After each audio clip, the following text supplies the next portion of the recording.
As you know, buying a home requires negotiations. In order for you to negotiate, you need to know what's good with the property and what's bad with the property. Usually the seller will tell you what's good and bad. In some cases, they may not. So it's your responsibility to really find that out. And you do that by ordering property inspections.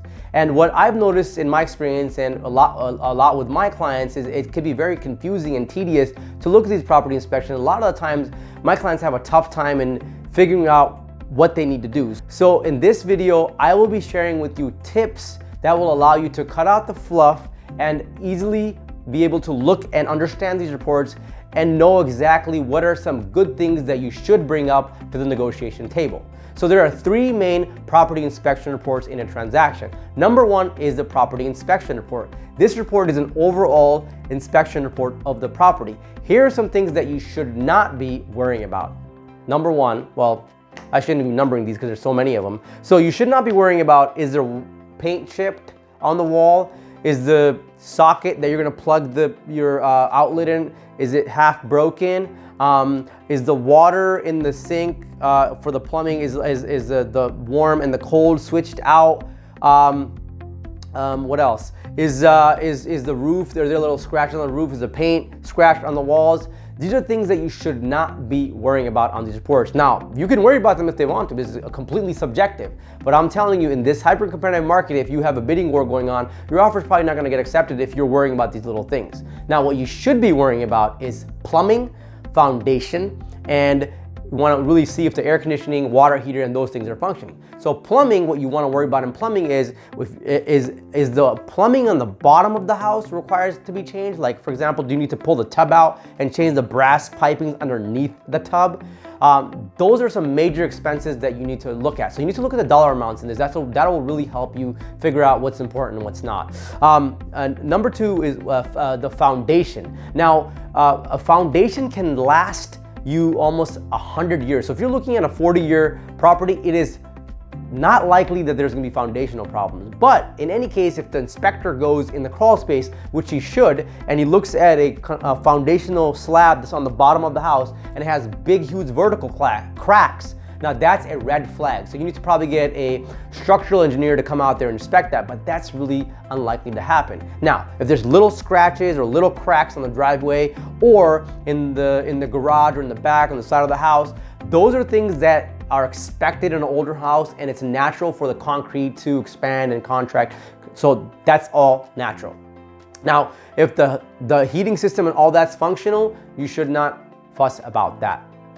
Number two is your termite inspection report. This report looks for pests or insects that destroy wood. They also look for mold, fungus, and water leaks.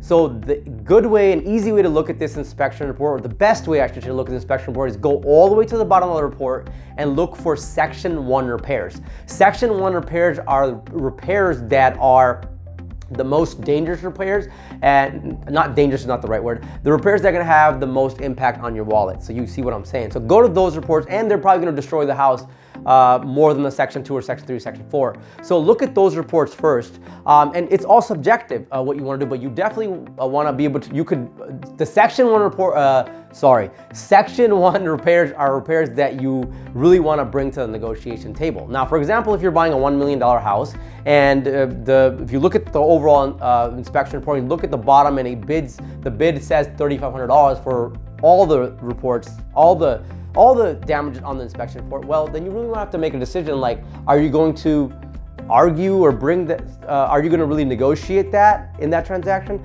That's completely up to you.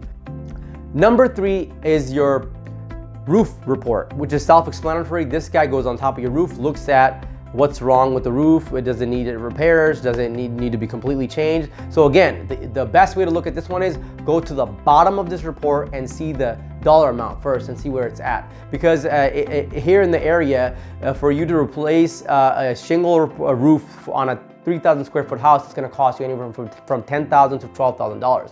So if the roof repair is saying $1,200, well, it's self-explanatory there that it's only recommending that there's maybe patches or little things that need to be replaced. So look at the dollar amount first, then go up and read the comments and see what it is. And really decide if it's really gonna be worth it for you to ask for that repair, especially if the seller is trying to sell the property as is. If the repairs are not safety hazardous or are not expensive repairs, it is not a good idea probably in this hyper-competitive market to negotiate those repairs, because your chances of getting the offer accepted are going to be very, very slim.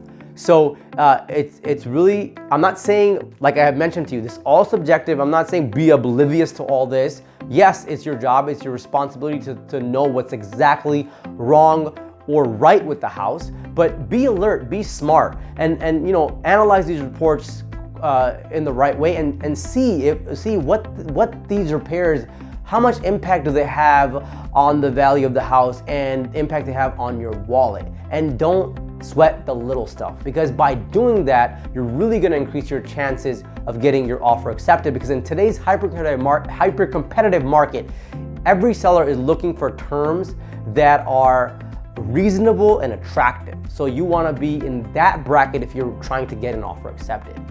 Well, if this video was insightful to you, please don't forget to share, like, and comment. And if you're actively out there looking for homes, use these tips, because they work and they help us get 90% of our offers accepted.